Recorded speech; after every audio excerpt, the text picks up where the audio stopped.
Hey everybody, welcome back to the channel. My name's Ryan. We got some new stuff from Westward to check out. I'm actually pretty jazzed about this because Westward, I have five. I've got 5 Westward bottles on my shelf. As far as American Single Malt goes, there's really just nobody out there doing it like they're doing it, in my opinion.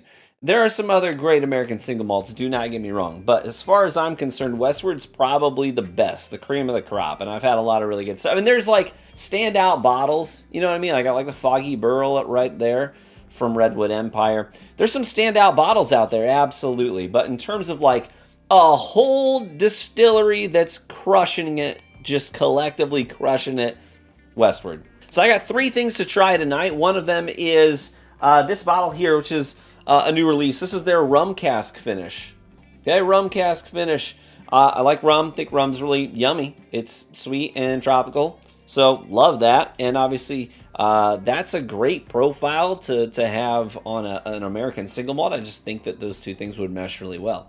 This isn't the first time somebody's done a rum cask finish malt whiskey by any means, but it's Westward, so it's probably going to be good. Let's try it. The next thing that we're going to pour is a Cabernet cask finish American Single Malt whiskey. Now, this one was actually picked by Take and the guys over at r/bourbon. And I've had a lot of banger picks from them over the years, so generally trust their palate, but we'll see. Cabernet cask finish. Now, obviously, the Westward's, this one, boom. Their Pinot Noir cask finish whiskey, it's almost gone. That's kind of a problem. But their Pinot Noir cask finish American Single Malt it's won many awards. People rave about it. It's been in people's top 10 American whiskeys of the year multiple times. Like, it's a pretty universally loved bottle. So, having a Cabernet cask finish, Cabernet as opposed to Pinot Noir, obviously, maybe you know your wines, maybe you don't. But so difference between a Pinot Noir and a Cabernet. So Pinot Noir is more like elegant, refined, softer on the palate. Cabernet is bold, brash, thick mouthfeel. So Cabernets are going for big, bold flavor. I'm excited about what that might mean for an American Single Malt from Westward. So we're going to pour that one too. And the last one we're going to pour tonight, this is coming from my buddy Eric, who is a huge Westward fan. But this is the Milestone Bottle from Westward. So sold out. I don't know that you'll be able to get your hands on one of these unless you find it on secondary at this point. But very, very limited release bottle from them. Came in this cool box.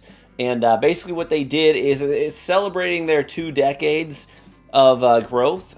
And what they ended up doing was they selected 21 barrels that are some of their cream of the crop best barrels to make this blend. And those barrels were in the midst of that Solera aging process. So if you're not familiar with the Solera process, it's not like you fill the barrel and then you leave it kind of a thing. So with Solera, it's like lots of different ages of whiskey within one single barrel. So you fill it and then you drain a little bit and you put some new whiskey in the top and you let that sit and age for a bit. You drain a little bit, you put some new whiskey in the top. So you end up with a blend of different ages inside one barrel. And they say this is going to be an annual thing. So if it ends up being a banger sip, maybe you'll keep an eye out for this special release next year. Let's pour this one too. Thanks, Eric. Appreciate you. All right, so let's just go down the line. We're going to start with the rum cask finish. This one comes in at 100 proof. And it's got this great gold embossing lettering on a green label, which pops really well. It's a good look. My wife and I honeymooned in Jamaica, and everyone there drinks Appleton Estate, Jamaican rum. This nose took me right back to Jamaica. This bottle runs $90 MSRP, by the way, and that's what I paid for. It was flat $90. Definitely has that heavy cereal maltiness on the nose.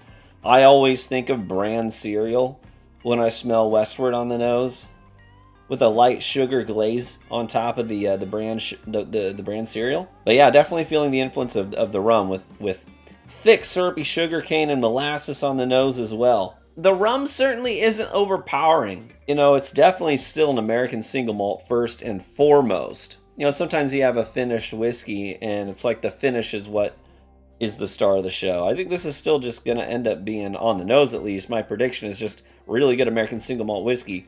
But with a little bit of rum in there too. Let's try it. Man, on first sip, this is really just a tale of two flavors.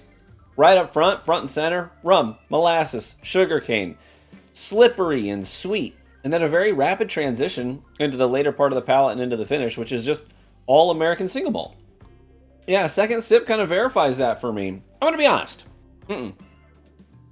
It's not bad. But there's no... It doesn't feel as cohesive. Maybe it's unfair to compare it to this, but the Pinot Noir cask finish is such a friggin' complete sip. So well balanced. Great structure, front to back. And I kind of feel like the rum cask finish here is just, it's two notes in one. But they're sort of in sequence, not in sync. I'd rather they be in sync rather than in sequence, where you just get one and then you get the next. Let me sit with it for a second, see if it opens up a little bit more. It is by no means bad, but I just kind of wanted more out of it. I wanted a little bit more of a cohesive package than I'm getting today. Maybe if I revisit this tomorrow, it'll tell me a different story. But for tonight, I feel like this is a Titan next to a toddler. You know what I mean? A Titan next to a toddler. Now, I don't know that that's fair. Let's move on to the Cabernet. One of the things I'm noticing right away. Holy cow, the color difference. This is what we were just sipping, the rum finish. Look how much darker the cab finish is. Love that. Oh man, the nose of this, so bright and fruity. Traverse City cherries on the nose. We like to take a sort of yearly sabbatical up to Traverse City. Visit the wineries, have some Mama Lou's tacos. Everything's cherries up there. Big part of the culture. Bright, bursting red fruit on the nose. Makes me think of our weekends in Traverse City. I think of like a cherry cobbler on the nose, where you get that burst of fruit, but it's in that sugary syrup, and you also have the crumble on top of the cobbler with the brown sugar, and some of those savory bready notes in there too. Actually, a lot more of the savory bread notes, which makes me, I'm gonna pivot. Instead of cobbler, I'm thinking of like a cherry dumpling.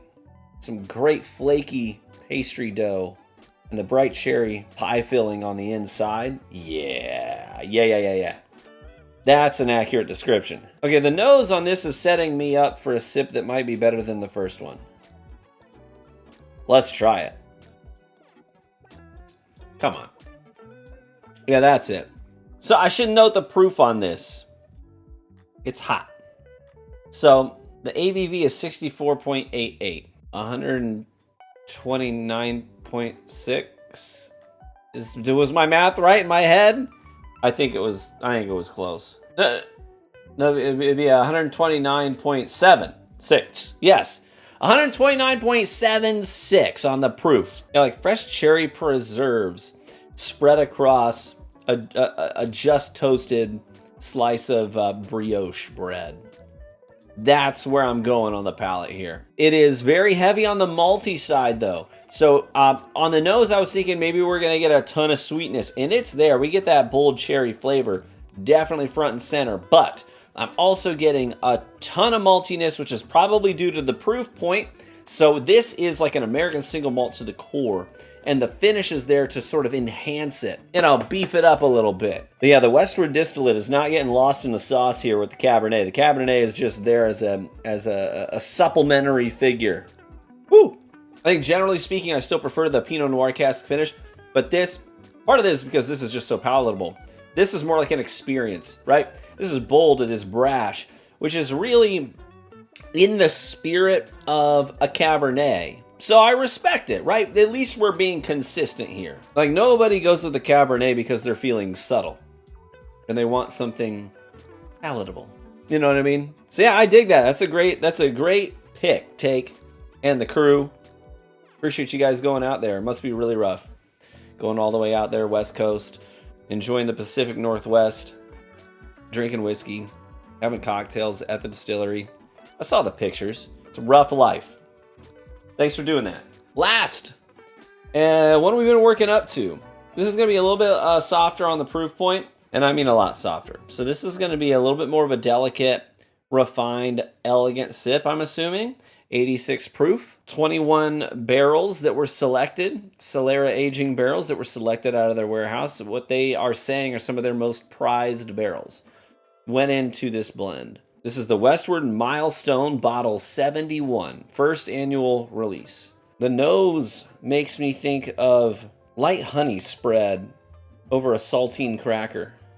And there's a floral component in here too. Makes me think of lavender. Lavender and honey and crackers. I mean, on the nose, this makes me wish I had a charcuterie. Just some nice cheeses laid out in a spread in front of me. I feel like that would go so well with this. With those honey and cracker notes.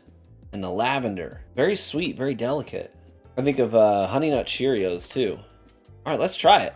I should note that this bottle ran for the going rate for this bottle was $250. So it wasn't cheap, right? Not a cheap bottle. The Cabernet finish, that one was 110. So 90, 110, 250. So we just sort of took steps up in price point here as we've been sipping. All right, let's try this.